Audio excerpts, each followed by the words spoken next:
jamais de pouvoir donc développer le pays. C'est un lieu de création de la valeur et également de compétitivité à l'international et d'innovation.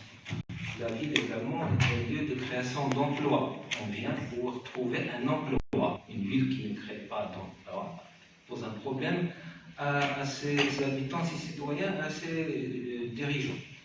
Une ville également doit créer un lieu de bien-être, de sentir on vit bien. Et tout le monde a insisté là-dessus tout à l'heure, il faut que la ville durable assure la cohésion sociale, qu'on ne se sente pas la discrimination entre différentes catégories sociales, entre différents quartiers. Et bien sûr, une ville, s'il n'arrive pas à faire face aux chocs, qu'ils soient chocs climatiques, chocs économiques, chocs sociaux, chocs technologiques, tels que numérique ou autre, c'est une ville. Solutions basées sur la biodiversité sont un des leviers stratégiques pour faire face aux questions énergétiques et aux questions climatiques. Voilà donc je m'entourerai par deux magnifiques femmes, expertes, éminentes expertes, qui ont un savoir-faire, un retour d'expérience extrêmement important, concret, qui vont nous aider et nous éclairer sur les chemins à suivre, sur les pathways à suivre, sur les approches méthodologiques, techniques et aussi l'expérimentation à travers les projets pilotes pour y arriver. Et l'idée, c'est démystifier les concepts, les définitions, le jargon un peu technique ou conceptuel vers comment les jeunes d'aujourd'hui, les femmes d'aujourd'hui, de la ville de la région, peuvent passer à l'action et ne pas attendre qu'une stratégie nationale soit faite à Rabat ou portée par un gouvernement et on attend est-ce qu'il sera décliné, est-ce qu'il ne sera pas décliné, comment il sera décliné. C'est offrir aux gens, aux jeunes, des opportunités d'action aux effets du changement climatique, stress hydrique, sécheresse, énergie, et également leur donner des emplois. Nous avons besoin de créer immédiatement, d'urgence, à ce potentiel de jeunes extrêmement brillants. Quand ils font également leurs preuves à l'international dans les meilleures filières mondiales. Et nous avons donc besoin de passer au concret et de réussir le challenge qui a été cité tout à l'heure de convergence et cohérence des politiques climatiques au niveau local et régional. Donc je commencerai par ma droite, Madame Virginie Klein, qui est chef de projet Fresh au Maroc et qui est une experte internationale à l'association GERES et qui a beaucoup travaillé au Maroc sur plusieurs projets. À vous la parole.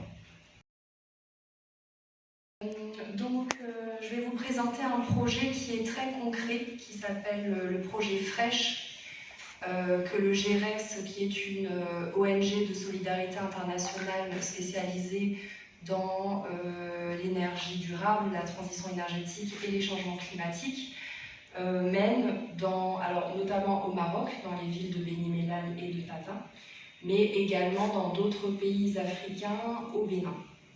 Ce projet, en fait, vise l'adaptation de l'habitat vulnérable au changement climatique et notamment à des températures de plus en plus chaudes. On en a parlé ce matin. C'est un vrai enjeu pour les populations, notamment de Beni Mellal, de pouvoir affronter ces chaleurs qui ne sont plus seulement en été, mais même à d'autres saisons de l'année. Donc en fait, ce projet il vise à favoriser les rénovations pour l'efficacité énergétique dans l'habitat vulnérable, comme je vous disais. Alors je ne reviens pas sur des éléments de contexte, mais voilà, donc on est dans un contexte effectivement de plus en plus chaud. On voit des impacts sur la vie des habitants, avec des problèmes de santé, voire des décès aussi, des périodes de surmortalité, notamment en période de canicule. Donc en fait, on a des logements globalement qui sont peu adaptés au climat, malgré une réglementation traditionnelle aussi, qui sont généralement peu formés et peu sensibilisés à la problématique. Alors aujourd'hui, quelles sont les solutions? Pour les gens qui ont plus ou moins les moyens, c'est de s'équiper en climatisation, mais ce n'est pas une solution à long terme puisque la climatisation est énergivore et donc elle est polluante, il y a des fluides frigorigènes et ça va amplifier ce changement climatique. Puisque en voulant produire du froid, on va rejeter encore de la chaleur à l'extérieur des bâtiments. Et il y a un impact non négligeable sur le budget des ménages, c'est leur précarité énergétique, et pourtant on constate qu'on a peu de solutions actuellement.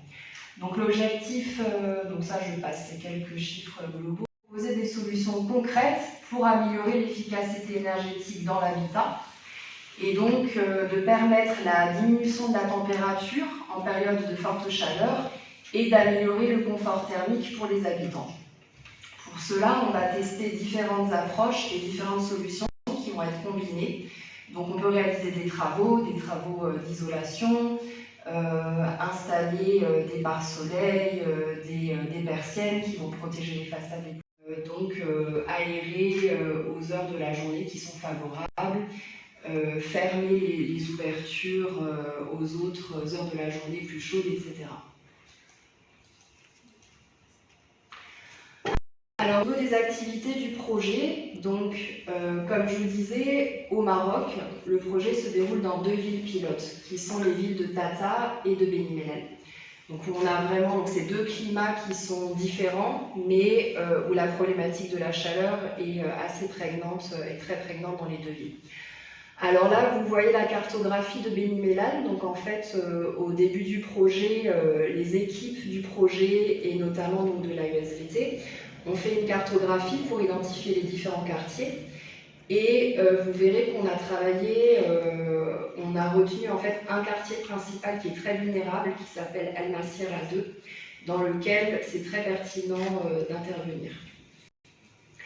Alors, on a réalisé une année du projet, on va dire en gros, un petit peu plus. Donc pendant la première année, qu'est-ce qu'on a fait? Donc on a identifié tout d'abord les ménages et les quartiers ciblés par le projet. Ensuite, on a élaboré une méthodologie d'approche des ménages. Et puis, on a commencé à réaliser des enquêtes socio-énergétiques. Donc il y a eu 200 enquêtes de terrain. Et puis enfin, il y a eu plusieurs activités de plaidoyer, de présentation du projet aux autorités locales, lors de différents événements, et on a également présenté le projet lors d'un événement avec M. Xeri et des collègues à l'AME, à l'agence. السلام عليكم. جد سعيدة لتواجدي معكم والمشاركة في هذه لافونكونتر اللي الموضوع ديالها كيكتسي أهمية بالغة على المستوى الجهوي ولا الوطني بل على المستوى الدولي بالظروف الاقتصادية والبيئية والمناخية اللي ولينا كنعيشوا. اليوم كنشكر لي زورغانيزاتور ديال هذه لافونكونتر et je remercie également Monsieur Boulman de m'avoir associé à cet événement consacré les villes durables, où l'un des piliers de villes durables voit l'efficacité énergétique ou la décarbonation. Alors mon intervention va discuter le plan d'efficacité énergétique et de décarbonation qui vient d'être finalisé et réalisé. كيف ما قال M. Hassan, le plan a été réalisé conjointement par l'Agence marocaine d'efficacité énergétique ou le Conseil de la région de Nimla Khnefra. من خلال هذه لا بريزونطاسيون غادي نحاول انني نقرب لكم لي ميسيون ديال هاد ليلابوراسيون ديال هاد لو بلان ديفيكاسيتي انرجيتيك les différents ou les principaux résultats du bilan énergétique soit global soit par secteur ou les mesures retenues ou proposées par le bureau d'études, bien sûr en concertation avec les services concernés, avec l'Agence marocaine d'efficacité énergétique et le Conseil de la région de Nimla Khnefra.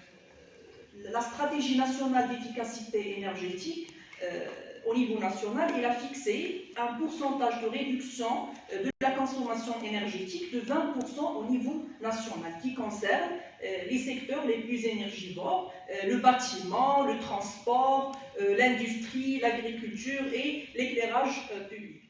D'élaborer des plans d'efficacité énergétique spécifiques de chaque région. Déjà qu'il y a 4 régions pilotes اللي منهم la région ديال بني ملال خنيفره وكيف ما قلت هذا لو بلان il vient d'être finalisé. Donc la première mission ou la première étape quand il y a la collecte des données par l'équipe du bureau d'études. L'étape elle a été marquée par une forte mobilisation des équipes sur le terrain pour respecter la présentation insister pour respecter les spécificités de la région de Beni Mellal. Le plan d'action est proposé plusieurs mesures pour réduire la consommation énergétique à l'horizon de 2030. Puis, les mesures ont été classées et priorisées. Donc, comme j'ai déjà dit, on a insisté, c'est que pour que l'approche adoptée soit collaborative, itérative et centrée. Donc, le bureau d'études a impliqué plus de 20 partenaires et services concernés et il a réalisé plus de 20 ateliers avec ces services. Donc, en bref, au niveau national, la consommation nationale d'énergie primaire a connu une croissance de 3%, donc avec une prédominance des produits pétroliers de 58%, suivi par le charbon de 30%, et malheureusement, le pourcentage des énergies renouvelables ne dépasse pas 3,6%. Énergétique finale au niveau national, suivi par le secteur du bâtiment résidentiel de 28%, suivi par l'industrie 19%, le bâtiment tertiaire et l'éclairage public 9%, et enfin l'agriculture 8%. Donc, chaque région du Maroc présente des caractéristiques spécifiques de la région, d'où vient l'idée de l'élaboration des plans régionaux. Le secteur le plus énergivore, le plus consommateur de l'énergie, c'est le transport. Mais au niveau de la région de Beni Mellal la région c'est à vocation agricole, les résultats, le secteur énergivore voit l'industrie un pourcentage de 39,4%, suivi par le secteur résidentiel de 28,6% et le transport à 19,3%. L'efficacité énergétique, la promotion de l'énergie renouvelable, la responsabilité de tout le monde ne concerne pas une personne précise, une administration, il concerne tout le monde, les associations, les citoyens, الشباب ديالنا كل شيء. احنا كلنا في الموقع ديالنا ممكن اننا نغيروا واننا نقصوا لا كونسوماسيون انرجيتيك ديالنا واننا نوصلوا لي دورابل اللي بغينا. وشكرا على chercheur à la faculté des sciences juridiques, économiques et sociales à Ensouah de Casablanca, et également secrétaire général de l'ASVT section de Casablanca, qui a beaucoup travaillé sur le modèle classique et maintenant il travaille sur le modèle nouveau, innovant, à travers une recherche approfondie de la déclinaison, l'opérationnalisation de ce modèle au niveau local et régional. On aura donc le plaisir de l'écouter de manière approfondie pour nous éclairer sur ces concepts et sur les défis de leur mise en œuvre au Maroc.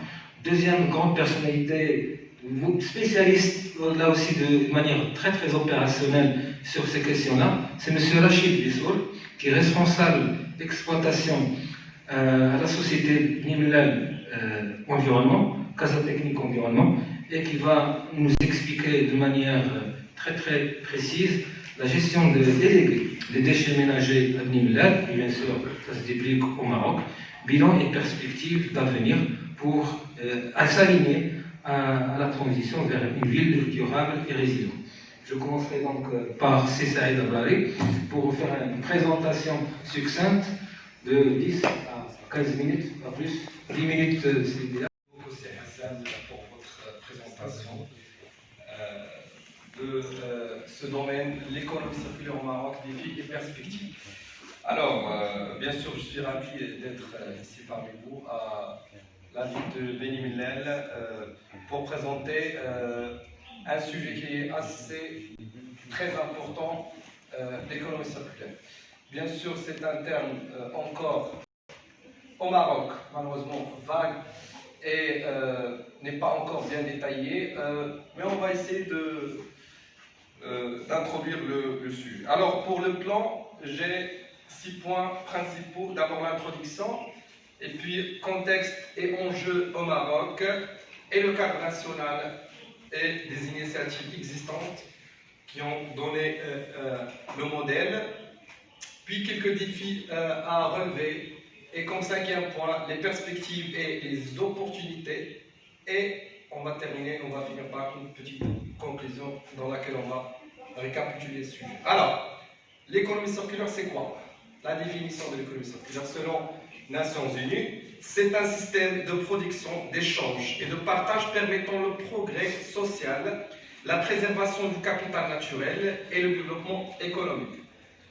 Ce modèle repose sur une utilisation optimale des ressources et sur la création des boucles de valeur positives, notamment en mettant un nouveau mode de conception, de production et de consommation.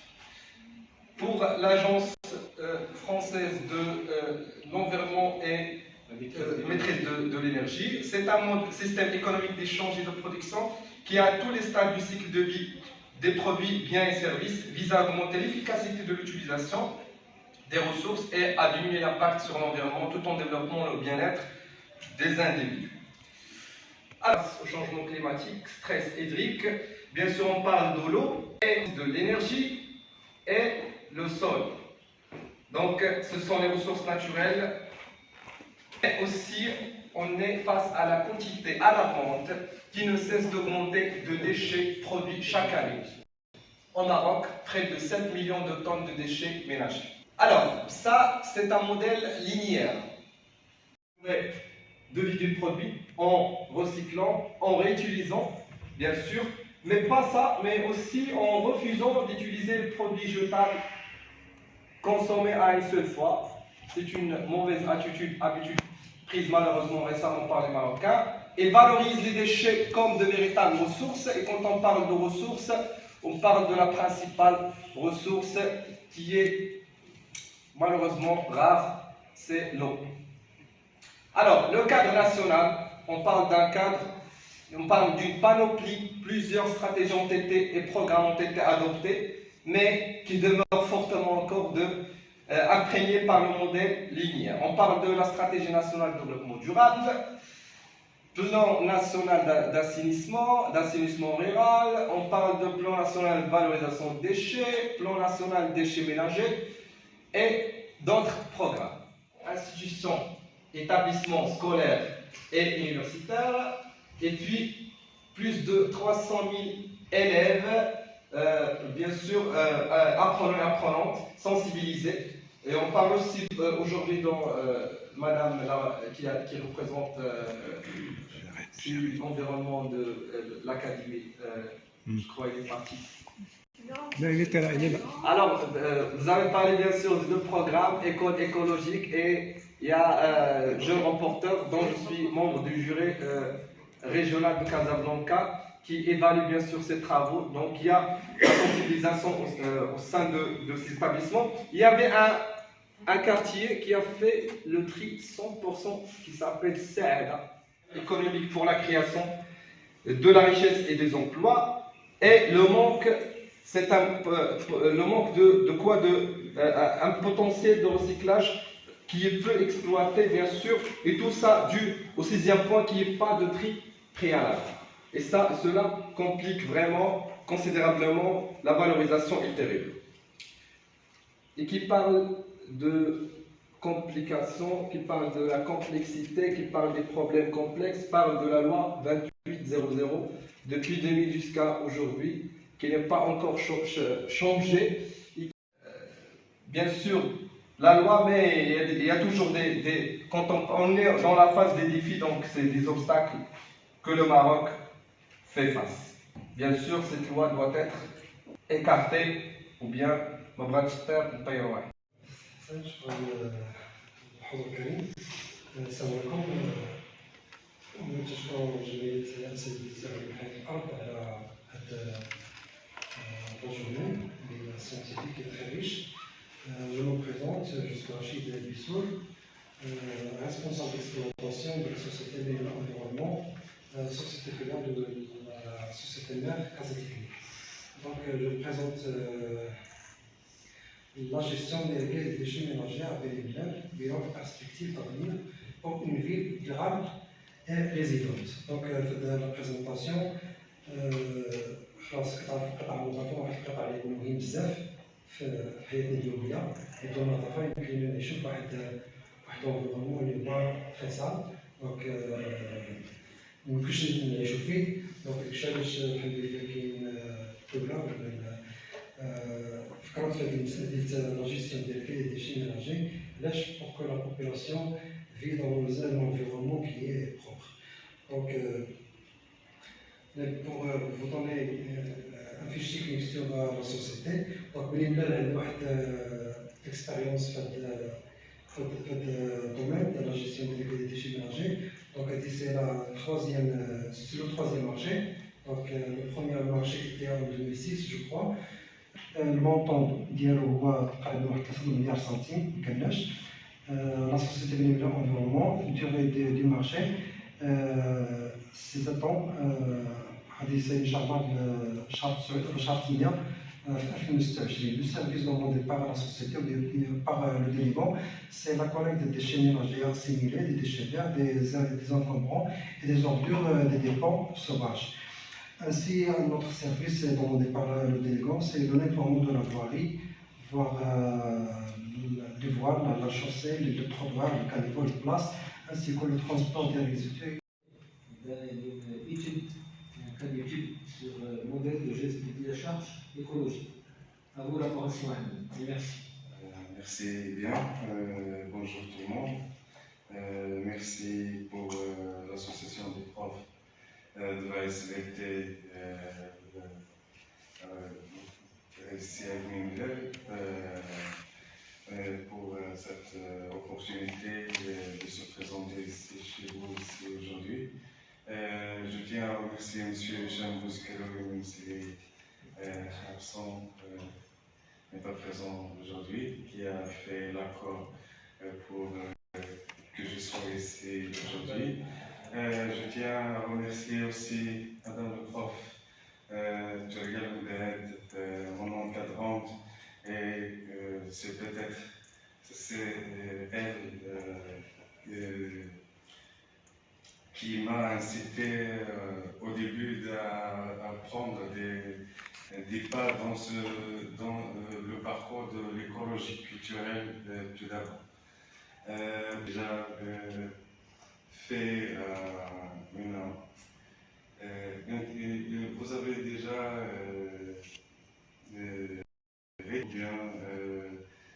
donné une porte, vous avez ouvert une porte sur les problèmes, quelques problèmes que nous vivons tous au Maroc aujourd'hui. Surtout, je veux citer les deux points essentiels que j'ai pris.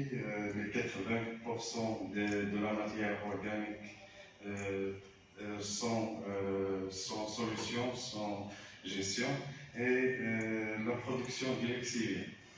Je pense aujourd'hui que j'ai pensé au moins, où j'ai fait un pas pour chercher des solutions à ces problèmes qui concernent ou qui touchent aux déchets solides chez nous, dans ma communauté tout d'abord, parce que j'ai déjà proposé ce projet, cette idée à notre communauté rurale, à Tilquis exactement, à la province de Zileb, mais des politiques, comme vous savez, où je ne sais pas bien encore s'il y a des problèmes de financement ou d'autres qui ont empêché le processus d'installation du projet. Je commencerai par le dernier, Yassir Sou. Il nous a présenté un schéma d'un projet qui peut être bancable, qui peut être utilisé ainsi ultérieurement comme labellisé, je veux dire, je vais me poser une question directe. Est-ce que ça reste, tout ce que vous avez exposé reste sur du papier, ou bien il a été décliné sur un endroit quelconque?